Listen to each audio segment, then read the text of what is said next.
Hello and welcome to this special episode of Backstage with Boria with a dear friend, broadcaster, cricketer. Now he will have to sort of create a new broadcast box for himself to save himself from Abhishek Sharma and the likes that is happening in these games, because Deep Dasgupta in the firing line clearly, but delighted. Always a pleasure to have Deep on the show. Deep, from what we've seen in the three games, and another one you will be commentating on in Vizag, if this team doesn't, knockout matches, I understand. But if this team doesn't do well in the World Cup, it will be a bit of a travesty. Yeah, first of all, Boria, thanks for having me. Pleasure always speaking with you. It will be a travesty. I'll be extremely disappointed because as of now, New Zealand and that bowling attack is one of the best in the world. I think couple of them missing, obviously, from that bowling attack. Let's say Revsportz might come in and Lockie Ferguson might come in. Apart from that, it's almost the World Cup side. But it just seems like two teams playing on two very different levels right now. Indian batting especially. It is a huge difference there. We've seen this team play fearless cricket, but I think this is fearless cricket 2.0 at a very different level. And I'm not saying this based on just a couple of innings, but look at the situations, right? First game, you lose wickets, you still bat the same way. Second game, you're 6 for 2, Ishan Kishan comes and scores a 50 of 21. This game, you lose a wicket in the first ball of the game, and then Abhishek does what he does. So it is not conditions applied kind of a thing. There are no asterisks to this fearlessness. And I think that is the difference. I think before this, when India won under Rohit, India were playing fearless cricket. They had started playing T20 in a very different mode under his leadership. And now this particular team, I think they've just taken that forward. The one question which is doing the rounds, and you've mentioned Abhishek, you've mentioned Ishan. Where do you stand on Sanju Samson, given that what we are hearing, Tilak Varma will be fit for the World Cup, to join the squad soon, but will possibly play from the warm-up game? Sanju Samson, does he sort of get more opportunities, or you see a possibility of an Ishan Kishan coming up the order with Abhishek Sharma, with Tilak Varma slotted in? Where do you stand on that? As of now, I would say yes, he did not get runs in this series as yet. But this is a high risk, high reward kind of a format, and his cricket is like that. So I think he should be given more chances. Obviously, Tilak, like you said, I don't think he would be available for this series. He comes in warm-up games and all. So gonna give him a few games and see how it goes. And importantly, I think mental space is very important, which obviously people like ourselves, we can talk about it, but we can't see him from inside. You know what I'm saying? The dressing room, not in practice sessions. I think how he mentally is going to be very crucial to that as well. And we know what he can do, Sanju. I hope he does not get into a pattern, and I hope he doesn't fall into that. So that being said, I think should be at least this series 100%. He should be given the next two as well, without even a shadow of thought. And where do you stand on Ishan, Deep? He's done enough in the second game, looked excellent in the third game as well. How do you not accommodate such kind of a guy with this kind of form with the World Cup? You know what he can do. Again, the fearlessness that you were talking about. Abundance of riches, yes. But where do you stand on Ishan? So now this is how I would do this. Obviously, Ishan going to play the next two games. I hope he continues to bat the way he is, and then take a call. Like I said, take a call during those warm-up games or that week that you have between this series and the start of the World Cup, and see where is Sanju, how much has he scored. Does he score in the next two games, and how he is mentally, and then take a call, provided Tilak is back and available for the first game. Yeah, the other big question is, if Ishan does open, then who bats at 3? Then you would have two left-handers opening. Then do you want Tilak to bat at 3, or then Surya comes in at 3? Because he's, again, last couple of games he's batted beautifully. So that's the other question that needs to be answered. Then, if two left-handers are opening, Surya comes in at 3 and then Tilak comes at 4.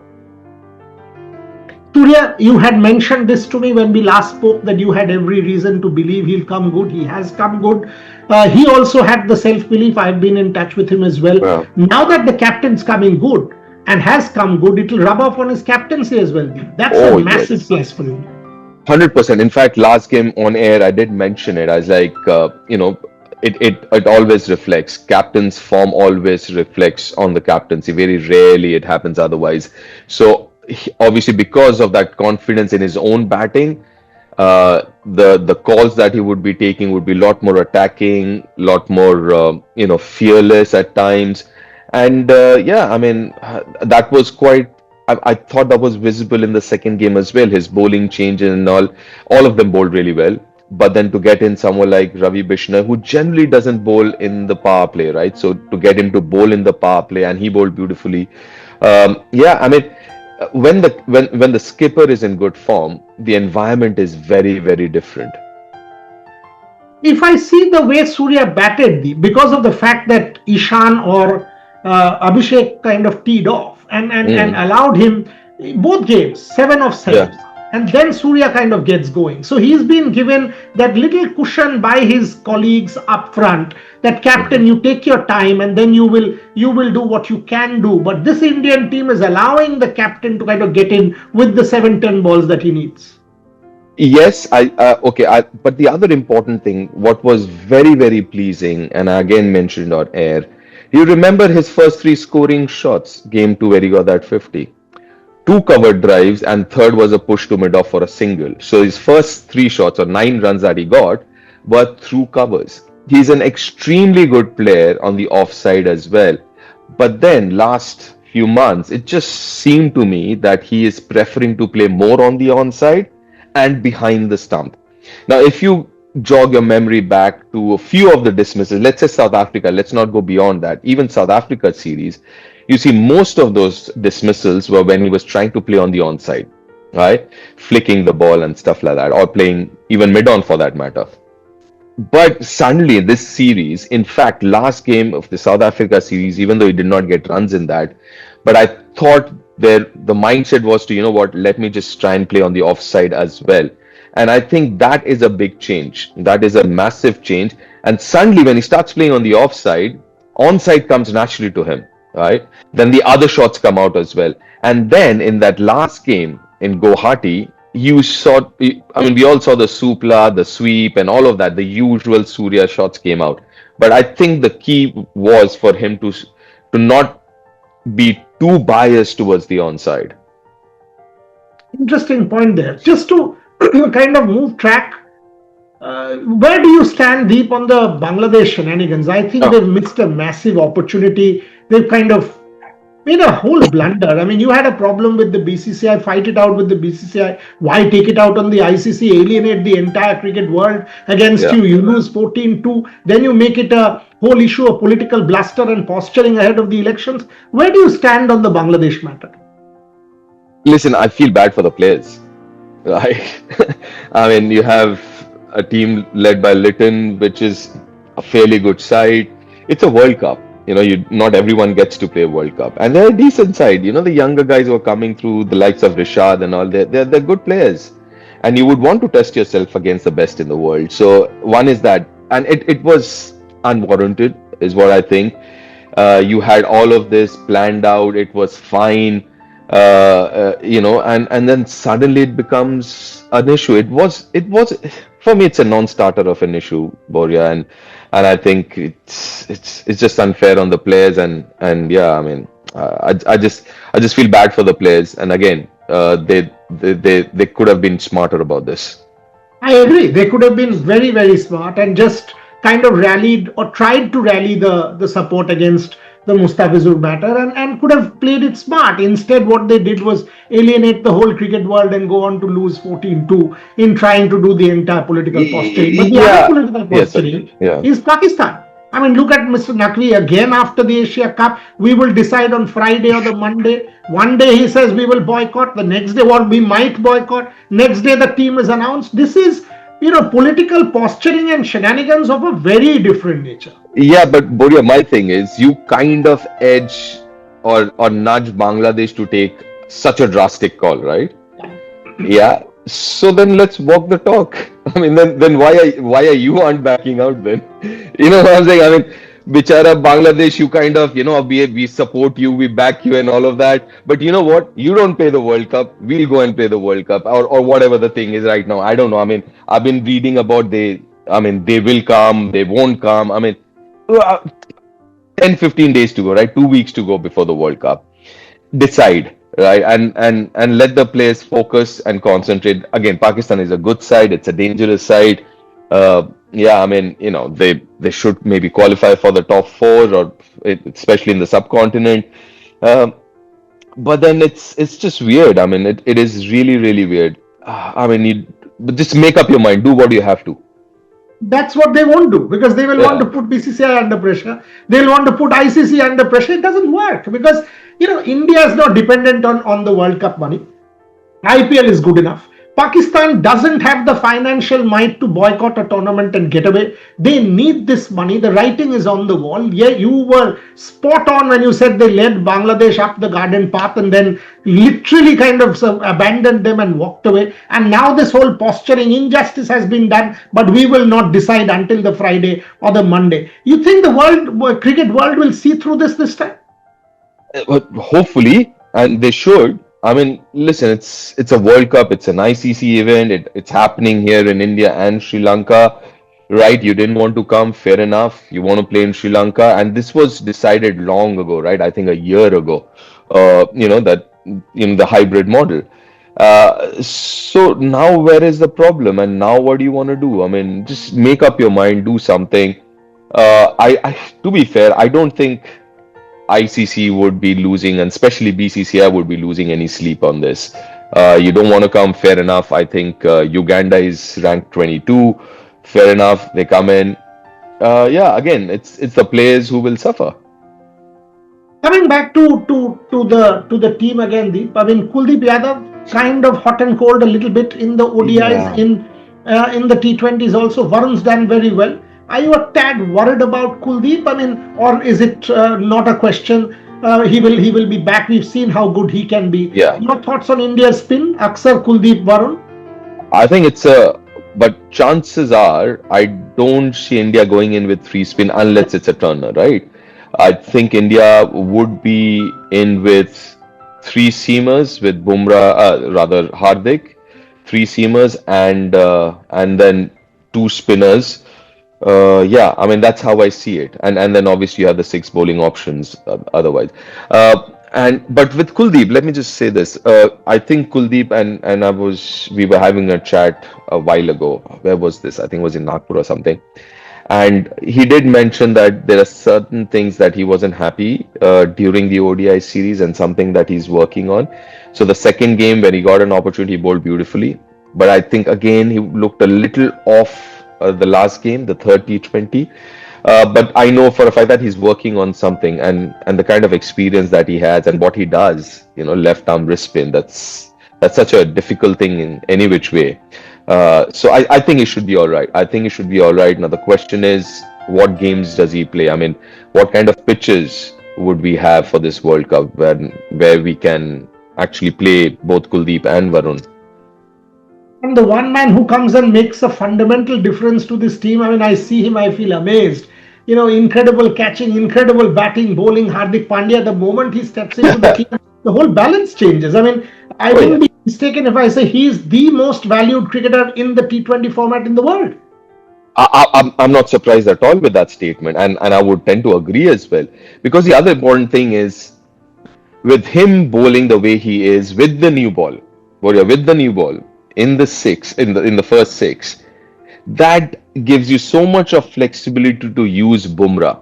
Especially, we don't know what Washington Sundar's scene is right now, whether he's available, not available, and chances are he might not be. Right. So if he's not available, you don't, apart from Akshay, you don't have anyone else who can give you a couple of overs in the power play. Right. So with Hardik bowling the way he is, now you're not forced to bowl Bumrah with the new ball. You have options, right? You can bowl Jasprit the fifth or the sixth, or the way it is going right now. So that gives you the flexibility to use Jasprit, gives you the flexibility to use Varun. And again, he's not just bowling, he's picking wickets, right? He's scoring runs, he's picking wickets. And I'm also glad to a certain extent that during the press conference when the team was announced, I heard Surya say, we are not too messed up with this whole left-right combination. It is all right if we don't do it. Because at times I thought you're pushing Hardik a little too back in that batting order, just to make sure you have a left-hander at five. So you had Akshar coming at five, and then Hardik would come after that. I mean, come on, Hardik is good enough to take on any bowler in the world, right? So Hardik bats where he bats. So, and the way he's batting, it's again, like you said, yeah, MVP for me. Last few, the one, when you are a deep thinker of the game, and that's why I'm asking you this. When I see an Abhishek Sharma bat, first ball, tong six, the guy doesn't stop. Whether it's a power play, he's not stopping. End of power play, he's not stopping. Every ball, as if for him, I've done a piece where I've said for him, every ball is a game. He kind of shuts himself up from the previous ball, shuts himself up from the next ball, focus on this one, get my runs, score the maximum. Conventional thinking, couple of sixes, one single, no. Hit every ball out of the park, and he's got the confidence, he's got the liberty. You fail once, no problem. Games out of 5, you win 3. How do you kind of decode this Abhishek Sharma toolbook? How do you kind of understand this playbook of this guy? Okay, so couple of things. So obviously, he's got those big shots, right? But for example, last game, the third T20I, he did not play a single dot ball. Does not mean that he tried to hit every ball out of the park, right? So he has the other game as well. The fact that he plays Ranji Trophy, if you look at his defensive technique, we actually miss those things at times, even in T20 format. There's so many singles where he just pushed it down to mid on, mid off, or close the face, take a single to square leg, open it and take a single. He did not play a single dot ball, right? So yes, he hit fours and sixes. There are a few big shots which he wanted to get a four but could not, found the fielder, but he got those singles as well. So how I see it is, he's not one dimension. He's not like, I have to hit every ball out of the park, right? Yes, my first option is six, second four. If I can't get a boundary, he's happy to take a single and get on to the other side. So I think from that perspective, he is a very well-rounded batter. He is not just a 4-6. And that's the reason you'll see him being more consistent than some of the other batters who might be bigger hitters than him, right? But they are very one-dimensional. For me, Abhishek is not one-dimensional. Yes, he will hit fours and sixes, but if he can't, he can still rotate the strike and make sure that he's not chewing up deliveries. Fascinating. And the other thing about him that I want to kind of understand from you, and then a couple more questions and close, is the fearlessness. I mean, think about it. First ball duck, no problem. Second match, or the next match, he comes and again hits the first ball for a six. Now that has to be a mental thing. So what if I get out? I'm sure the team management has given him that confidence and the cushion, and credit to them as well. Yes, 100%. See, as a player, you can have all the fearlessness, but when you don't score a couple of innings, and obviously there would be some criticism from the outside. How much does the team back you becomes very, very important. Does the team say, you know what? Why don't you play a few balls, get yourself in, and then you can, very old school at times. You hear a lot of people say, why don't you play 5 balls? 120 is a lot of deliveries and all of that. So I think, like you rightly say, and completely agree, also a lot of credit to the management, the support staff, coach, and the senior players, captain, to have given him that freedom to say, if you think your first ball, you can do this, irrespective of what has happened in the last few innings, go ahead and do this. We'll back you. I think that is very, very important. And I think credit to him for having that mindset, and credit to the team management for backing that mindset. What on Gautam? I mean, so much talk on Gautam, but this is the format he clearly understands. He's created a template. He looks confident.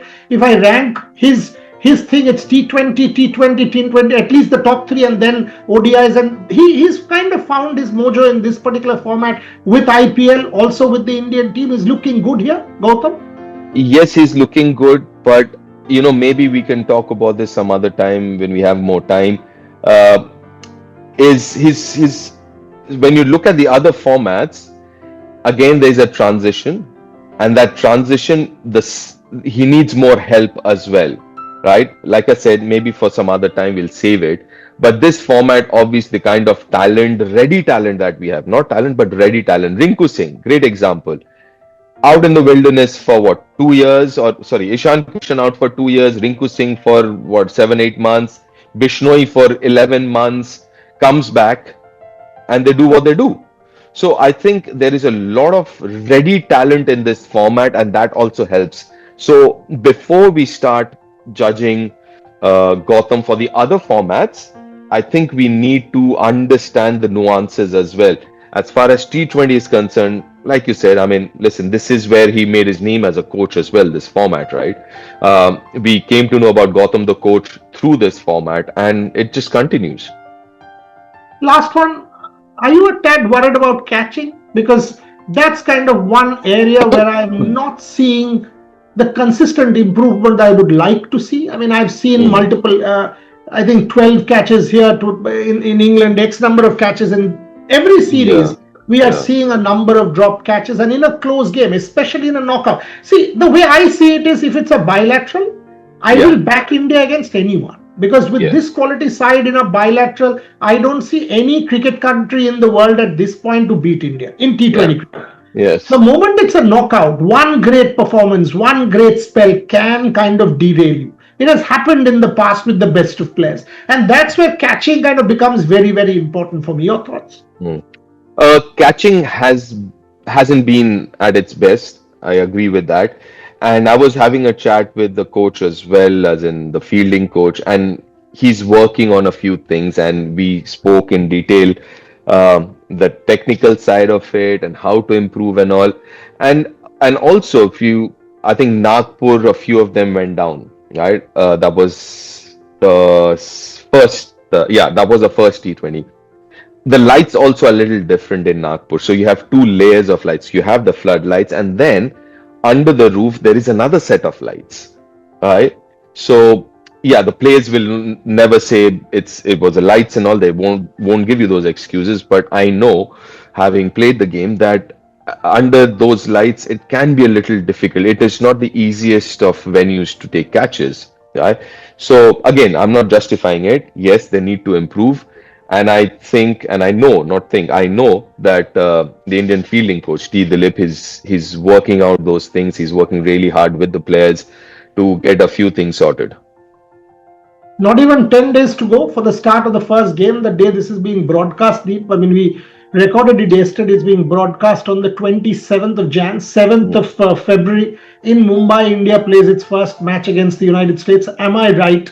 10 days ahead of the World Cup in saying, yes, it's a home World Cup. No country has done it, but we are going into the World Cup as defending champions and also as favorites. This side has it in them to win the trophy again. Absolutely, without a shadow of doubt. Without a shadow of doubt. Yeah, it's against the odds in terms of against the history or stats. Defending champions never won. Host nations never won. So there are a few of these historical things, but then it's all right. I think, irrespective of all those so-called stats and all, I think this team is one of the best in the world. And yeah, listen, for me, they are favorites. So Deep Dasgupta very openly saying that. He said, listen, for me, they are favorites. No, here, there, one of the favorites, nothing like that. For me, they are favorites, and he's right.